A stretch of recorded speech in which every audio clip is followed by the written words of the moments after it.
kuminis ng walang gastos? Well, sobrang simple lang, and it's backed up by science and studies. Kung interesado ka, tapusin mo yung video na to. Una, damihan mo ang pag-inom ng tubig.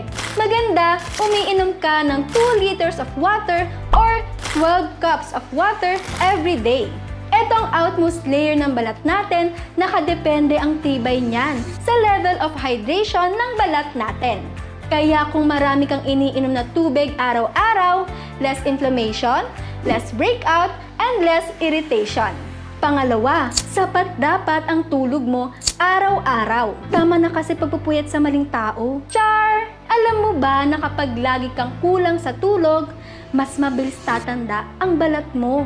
Pangatlo, kung naninigarilyo ka o nainom, itigil mo na yan kung gusto mong kuminis ang balat mo. Marami na nagpapatunay na kapag umiinom o naninigarilyo ka, mas mabilis mangingitim o tatanda ang balat mo. At syempre, pareho lang yan sa skincare. Kailangan maging consistent ka para makita ang best result.